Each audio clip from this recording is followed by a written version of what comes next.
everybody knows. And welcome to the Grassroots Connection, where we provide the information you need to make an informed decision.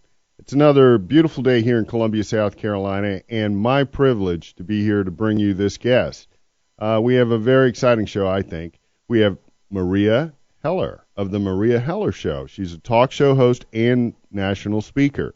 Very interesting young lady. Anyway, before we get into the interview, let me go ahead and give out our call numbers, WOIC.com. That's WOIC.com. You enter that into your search engine or browser, and our homepage pops up. And once that pops up, you just go ahead and scroll down. You see that funny-looking black guy with a hat on. That's Grassroots Connection. You tap on that. Brings you into the stream, brings you into the chat rooms. And, you know, today we've got Facebook, Stick'em, and Twitter chat rooms open, as well as a chat and go. So we've got, you know, chat rooms all over the internet, and you should be able to connect with your neighbors. That's what it's for. It's not just to have them, but so that you can connect. That's what Grassroots Connections is all about. Anyway, our call-in number today, 742-1230, gets you in locally, 742-1230, and then toll-free at 888-671-7278. And we have our guest online. We won't be taking calls, at least certainly for not the first segment. And you can log in to Stick'em Chat, and our guest is in the chat room under Inner City Voice. So if you're seeing our chat, you see Inner City Voice, you want to chat, go right ahead. All right, so we're going to go ahead and open up the line, see if our guest is online. And Meria, are you there? Yes, I am, Andre. Thanks for having me on your show today. Hey, well, thank you for being here. I'm a big fan. After going to your site and checking everything out, I was like, wow, I feel privileged, you know, that you would do this for me.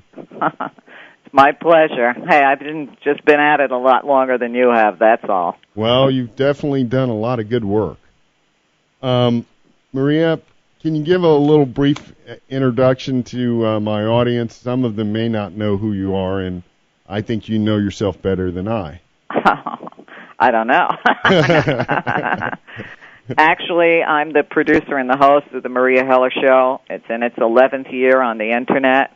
I did terrestrial radio before that out of Phoenix and out of New England.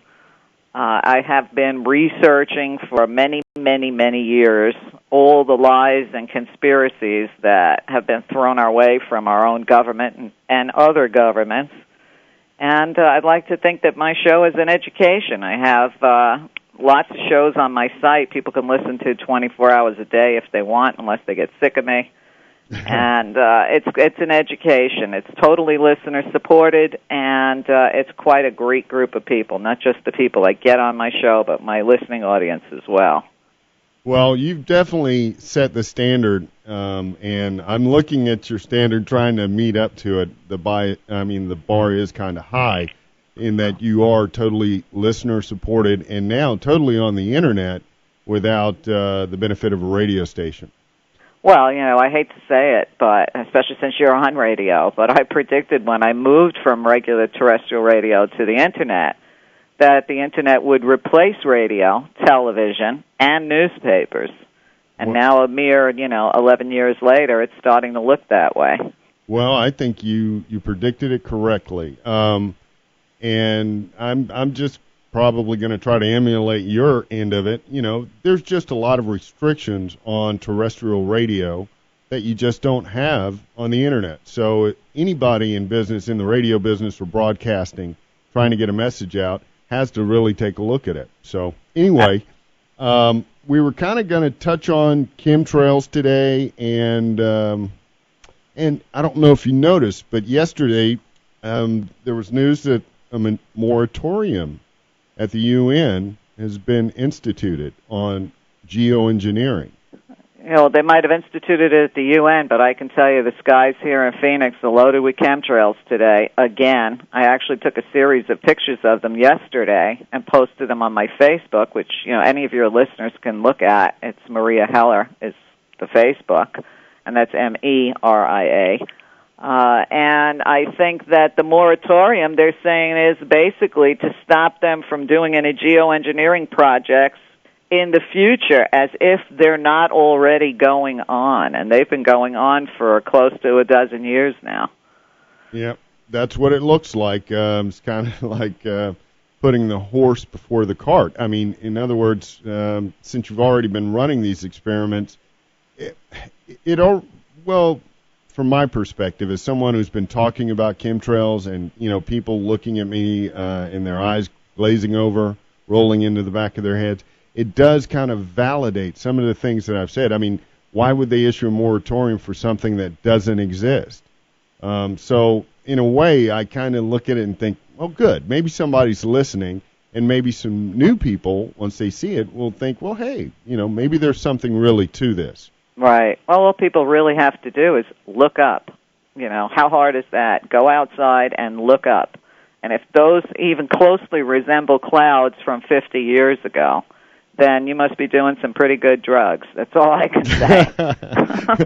I think you're right. I have someone in the chat room right now, Miss Obsidian, showed me a few years ago, and I really didn't believe her. I saw the trails, but until I got in there and started doing some research, going to carnicom.com and looking at the research, I had no idea what was going on.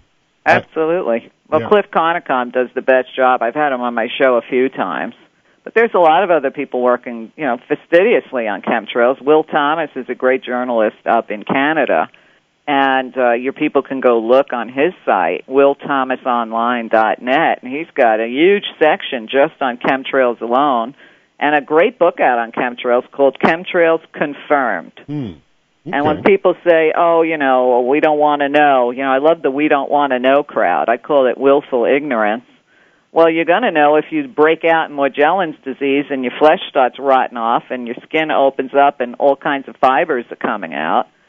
Or, I got a note this morning from a woman who said she's a vegetarian, she works out, she does everything healthy, and yet she had a hair test done and her hair is loaded with aluminum.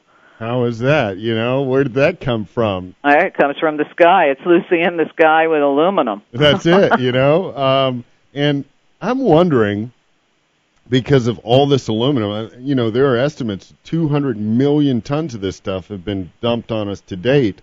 If this stuff isn't going to eventually lead us back to the increase in autism and, neurological diseases that are afflicting our young people like ADHD and a myriad. I mean, it seems like every day they have a new diagnosis on something, yet they never really look for the cause. Right. Well, they pretend to look for the cause, we'll put it that way. Yeah. But, chemtrails have been, closely attached to people getting respiratory diseases, lung cancers, heart attacks, instant heart attacks. If you're ingesting aluminum, which is a heavy metal, and it's not just aluminum, it's barium and strontium, it certainly can't be good for you. It's changed the pH balance of the land, our water, so much so that Monsanto actually has a patent for aluminum-resistant seeds in the U.S. Patent Office. That is the smoking gun, isn't it? Well, there's so many smoking guns. It's like you don't know which one to pick up, but the scariest one was an article I read at Will Thomas's sites on nanochemtrails. Yes, I saw something like that. Yeah, I don't know if you've covered nanoparticles on your show. Not yet, but feel free. Well, the important thing to remember about nano anything is they're self-replicating. Okay, like in the worst horror movies, where, they've got some kind of bug and they can't kill it because it keeps self-replicating. Yes. Well, nanoparticles do that. So now they're shooting these nanoparticles into the chemtrails, and they self-replicate in the air above us. So imagine when that stuff is falling down on you. And a lot of times you'll see emergency rooms get bombarded with respiratory, heart, and gastrointestinal complaints right after a heavy spraying.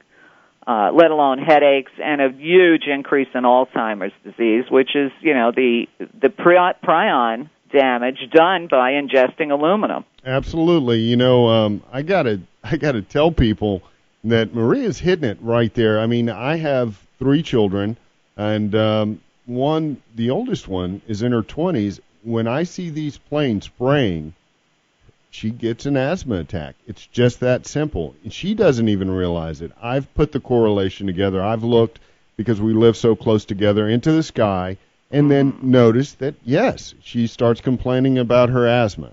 So this stuff definitely affects us. It is real, folks, in case you didn't know. You're just driving around and thinking, oh, my God, how'd I get on this show, you know?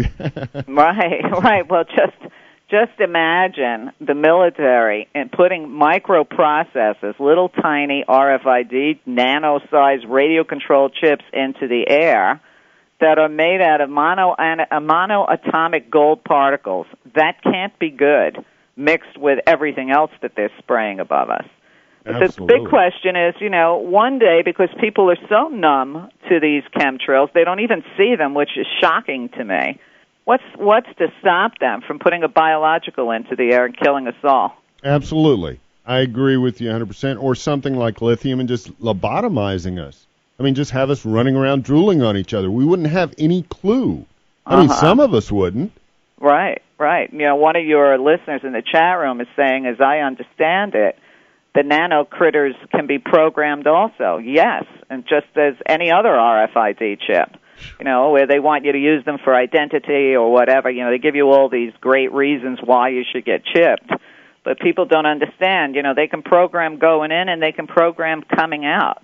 So I just tell my audience, if they ask you if you want chips, say only with salsa. Yeah, I agree with you 100%. I'm not buying the chip, and I don't want it in a vaccine form, or I don't want to inhale it either. Well, here's the thing, though. They can spray those vaccines right in these chemtrails, right above all of us. I think that's what Bill Gates has been kind of working on there, hasn't he? Well, he's a big-time eugenics man. That really throws people. That Bill Gates, they think this great philanthropist would be, kind of involved in a genocide. But I say, look at Africa. Look at the places he's going and... Right, bringing those special vaccines to the dark nations.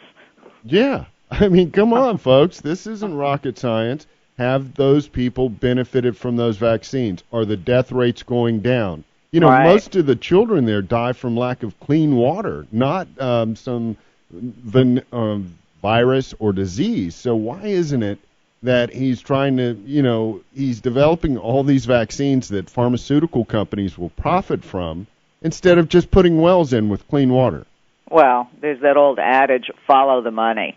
The rich only want more money. I mean, that's just the way they are. And they would like a planet with a lot less feeders on it. More room for them and the hell with the rest of us. Yeah, you have to understand, these people, like most politicians, have the personalities of sociopaths.